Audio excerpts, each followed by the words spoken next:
Hello, everyone. Welcome to a higher dimension. I'm Gloria Danvers from Gloria Danvers Hypnosis, and I'm your host for this podcast. This week, I want to talk about something that's been on my mind for quite some time. Not so much in the metaphysical sense, but in a really deeply human way. And that is guilt, shame, and fault. These are terrible words, and I hear them so much from people I care about. Guilt says, I did something wrong. Shame says, I am something wrong. Fault says, this is on me, and now I have to carry it. And the trap is that people use those words as if they're spiritual truths, when really they're just assignments. Someone assigns guilt. Someone installs shame. Someone pins fault. And if the person receiving it is young enough, tender enough, dependent enough, or already wounded enough, they accept it as their identities. And I think that these are the worst things that anyone can feel. And really, they are just three little words. But they can sit inside a person like stones. Most people experiencing this don't question them.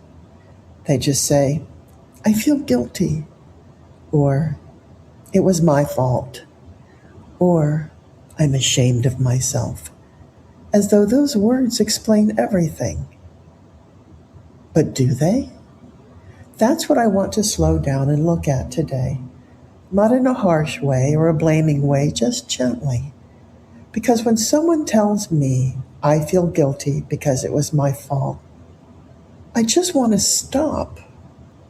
Just for that moment, take a pause and ask, what does that really mean? Where does fault take you? What does guilt fix?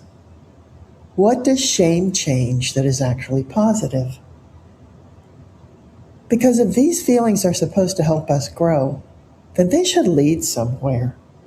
They should open a door.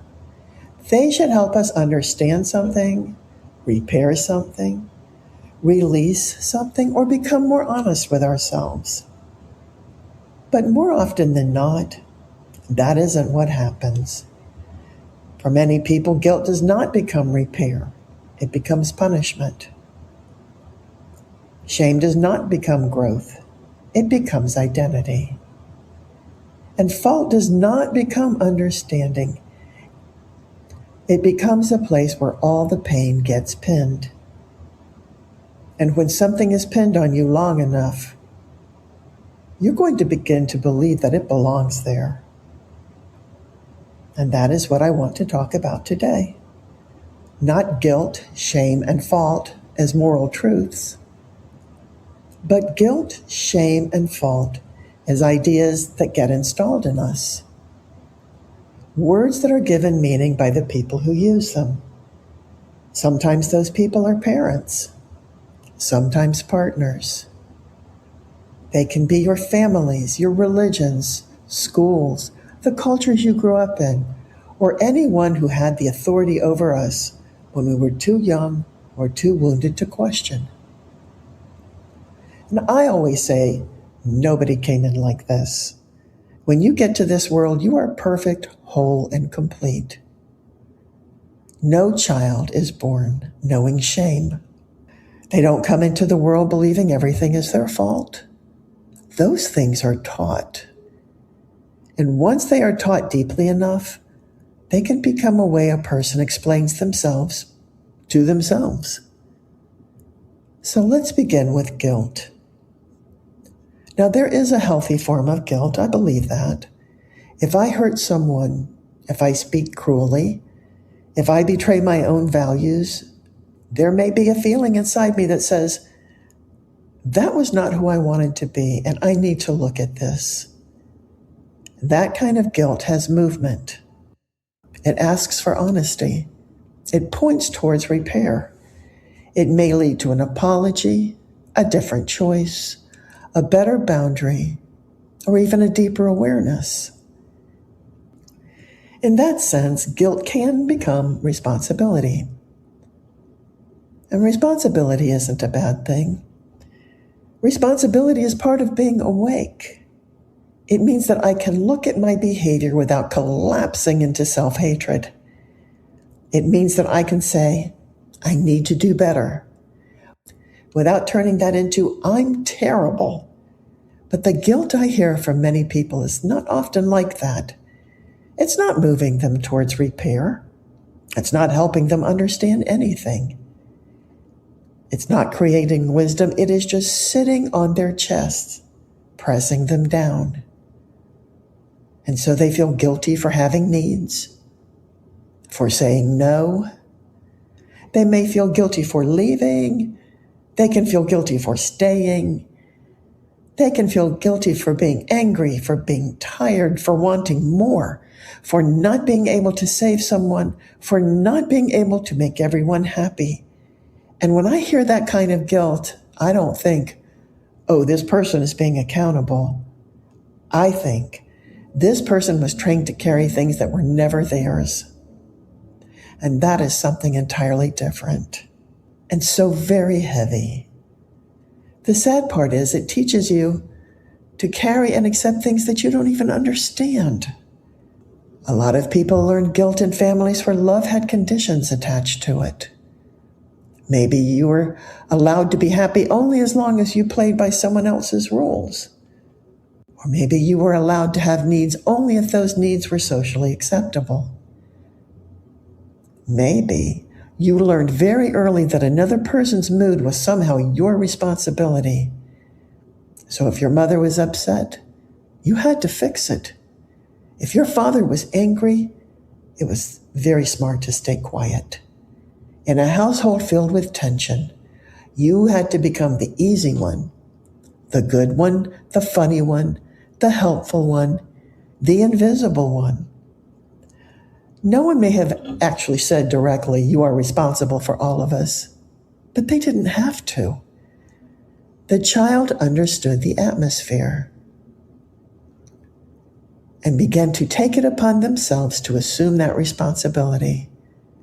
In many ways, it was the only way that they could be seen. You know, children are brilliant at reading what is unsaid. They feel the room. They know when love is safe and when love is conditional. They know when being themselves causes trouble.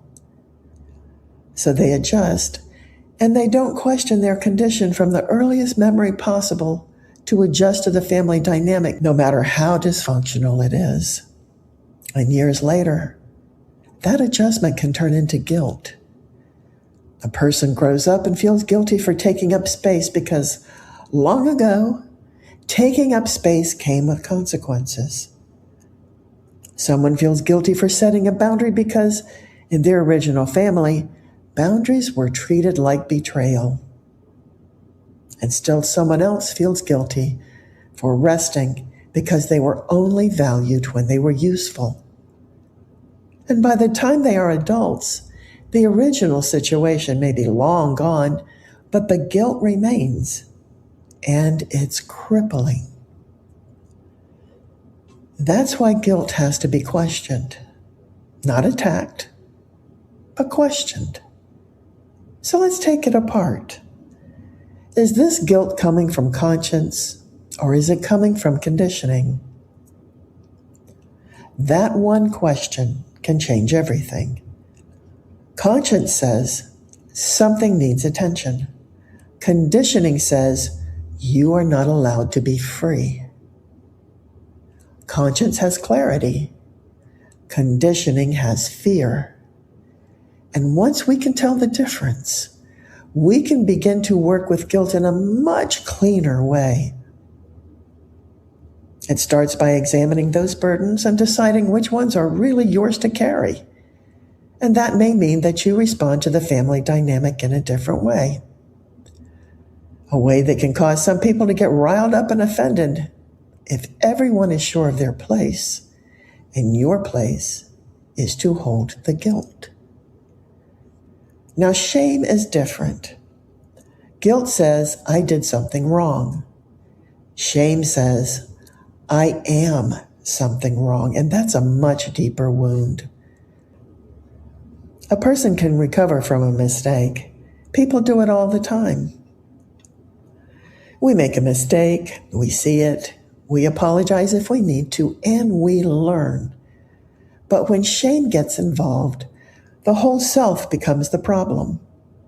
Instead of saying, I made a bad choice, shame says, I am bad. Instead of saying something painful happened to me, shame says, I'm damaged. Instead of saying I need help, shame says I should hide. And that's one of the cruelest things about shame. It isolates people from the very connection that could help them heal. When someone is ashamed, they don't reach out. They pull back. They smile. They pretend. They become very good at looking fine. And that's why shame can be so hard to see. It doesn't always look like a person that's falling apart. Sometimes it looks like perfectionism, like overachieving. Sometimes it will look like the person who everybody depends on. And sometimes it looks like a secret life that no one knows about. A person can build a whole life around trying not to be found out. Found out as what? Not good enough? Too much? Too needy? Too sensitive? Too difficult? Too selfish? Too broken? Because most of the time, those are not truths. They are old labels. And what do labels mean? Your beer has a label. Your coffee can has a label. What do any of these labels represent other than someone put those words there? A child who is repeatedly called selfish will grow into an adult that feels ashamed of every need. They've been labeled, and that is that. A child who's mocked for crying may become an adult who apologizes for having feelings, and they've been labeled as being too emotional. A child who is treated like a burden may become an adult who cannot ask for help without feeling vulnerable and exposed, because they have been labeled less than. And none of that means the child was wrong. It means the child adapted to a world that did not know how to love them properly. And so it set up labels to control what it couldn't or wouldn't learn how to understand. And that's why I know that shame doesn't heal anything. Shame may control behavior, but control's not healing. It subverts the behavior into something that is unhealthy. Shame may silence someone, but silence isn't peace. It is the anger and rage that gets stuck in the body and cannot be expressed. Shame may make a person look compliant and agreeable, polite, or even strong, but that doesn't mean that they are whole inside. It means that they are holding themselves together with scotch tape and staples for fear that someone might see what they are really like. There is a big difference between a person who is truly at peace and a person who has learned to disappear so that no one gets upset. And many people confuse the two. They'll say, I'm fine. And what they mean is, I've learned not to make trouble. They'll say, it doesn't matter. When, oh yes, it mattered very much. They'll say, I'm over it. When what they really mean is, I don't know what to do with it, so I buried it. Shame teaches people to bury themselves. Shame teaches people to look at themselves in a way that is twisted and dark and unhealthy. Healing asks them to come back and take another look, a real look, not the one they've imagined that they are, but who they really are. And it's not done all at once. The fear of being someone other than who you've been told you are is justified in many ways. Reclaiming yourself can mean that you'll lose your family. Reclaiming yourself means that you upset the dynamic in your relationship when someone was counting on you being shamed into compliance. So, what we really want to start with is a little truth. How about some compassion? Compassion for our own tortured souls. How about a clear space in which to say, maybe I was not wrong for feeling what I felt. And maybe I wasn't wrong for needing what I needed. Or wrong for being a human. And if I wasn't wrong, how am I going to right this imbalance so that I have room to breathe and room to understand myself? And that is the journey back to the true self. Now let's talk about fault.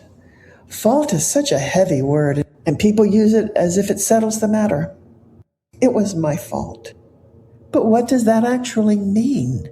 Does it mean you caused it? Or that somehow you had control over it? Did you have enough information at the time to make a different choice?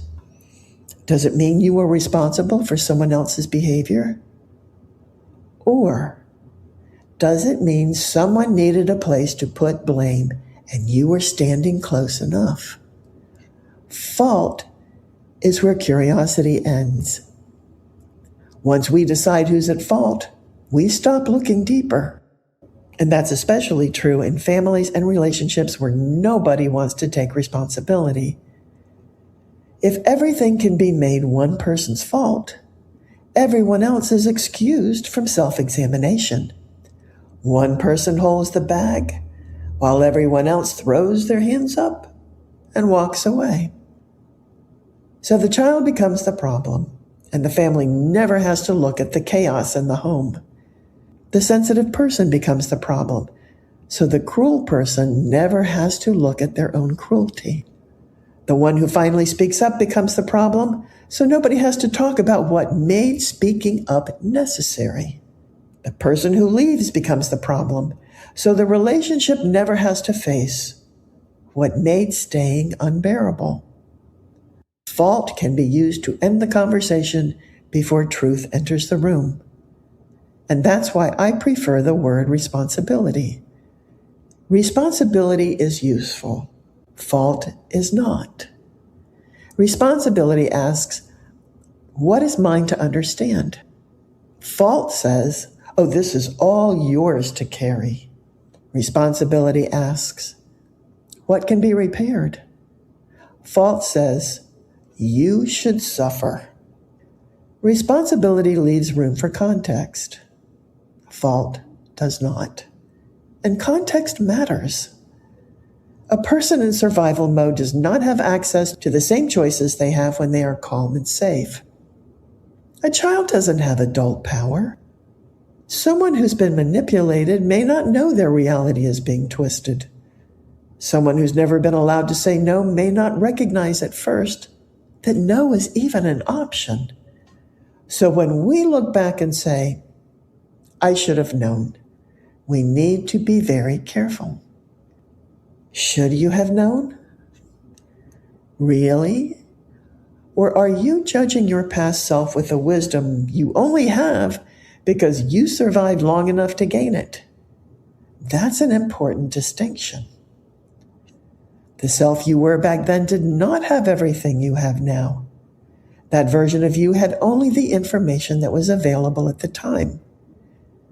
That version of you only had the nervous system that it had at the time.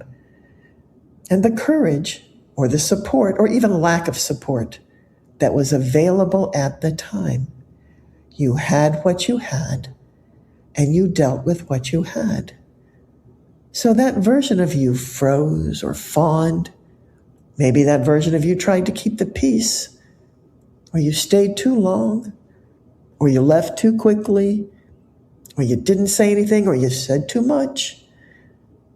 Maybe you trusted the wrong person or did what seemed to be safest in the moment.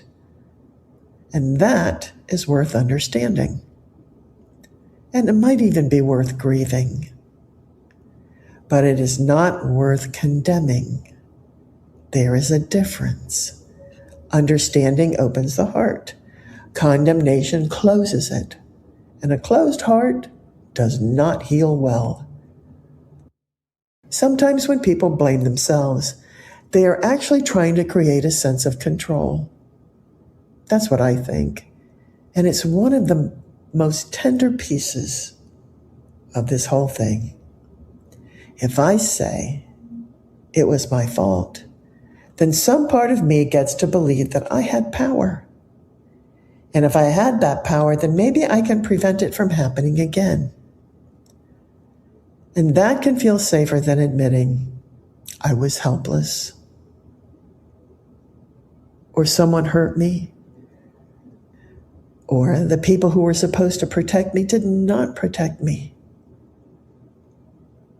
or I never had any value from the beginning. Those truths can be devastating. So the mind may choose self-blame because self-blame gives the illusion of control. But it's not real control. It's fear trying to organize pain. Real power comes later, when we can tell the truth without destroying ourselves. Real power says, I didn't have control then, but I have more choice now. It says, I can learn from this without making it my identity. I can repair what's mine, and I can release what isn't mine. And that's where healing begins to feel spiritual to me. Because guilt, shame, and fault disconnect us from ourselves. They pull us out of compassion.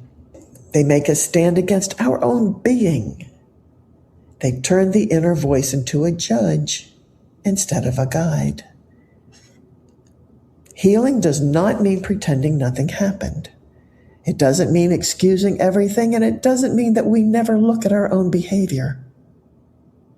Because, actually, real healing requires a great deal of honesty. But honesty and cruelty are not the same thing. You can be honest with yourself and still be kind. You can say, well, I wish I'd done that differently, without saying, I'm a terrible person. Or, that was mine to repair, without saying everything was my fault. You could even say, I did the best I could with what I had. And that is the sweet spot where you can still choose to grow. That's maturity. It's consciousness, not denial. So when these words come up, I think we need better questions. Instead of immediately accepting, I feel guilty, maybe ask, is there something here that I need to repair? Or was I trained to be responsible for things that are not mine? Instead of collapsing into, I'm ashamed. Ask yourself, whose eyes am I seeing myself through right now? And that question alone can be powerful. Because shame often comes from seeing yourself through the eyes of someone who did not love you clearly, or did not love themselves clearly, or both. Someone may have seen you through their anger, their fear, their religion, their disappointment, their wound, or their need to control you. And because they had authority, you believed that that was your reflection. But it wasn't. It was their distortion. And when fault comes up, instead of accepting it as truth, ask yourself, what does blaming myself keep me from healing? Maybe it keeps you from feeling grief, maybe anger or helplessness, or the heartbreak of admitting that someone else failed you, someone that you trusted. Those feelings may be painful, but they are cleaner than shame. Pain can be healed. Grief can move into understanding.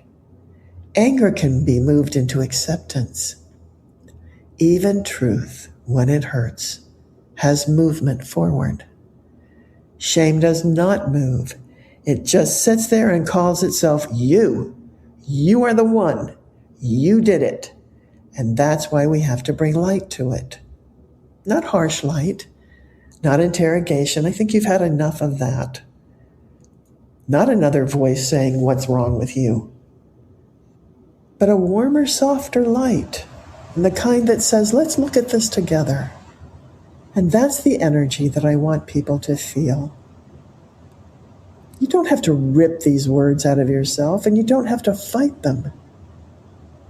And you certainly don't have to shame yourself for feeling shame, because that just becomes another loop upon loop. And so it's no wonder that you can't move away from the weight of it all. So you start by noticing. When guilt rises, just take a moment, take that pause, and ask yourself what that actually means. When shame tightens your chest, again, take that long pause and ask yourself, who is that shame benefiting? And when the old sentence come up, it was my fault, again, the pause. That pause matters. Ask yourself what you could have done different at the time. Because in the pause, you are no longer completely inside the old belief. This little space opens up. And in that space, you can ask something new. You can ask, is this mine? Is this true? Is this old stuff? Who taught me this? What would compassion say? What would I say to a child that believed this about themselves? Because a child does not come into the world knowing shame. Someone teaches it. A child does not naturally decide that everything is their fault. Someone makes that connection for them. And later, as adults, we may spend years calling it truth when it was really training.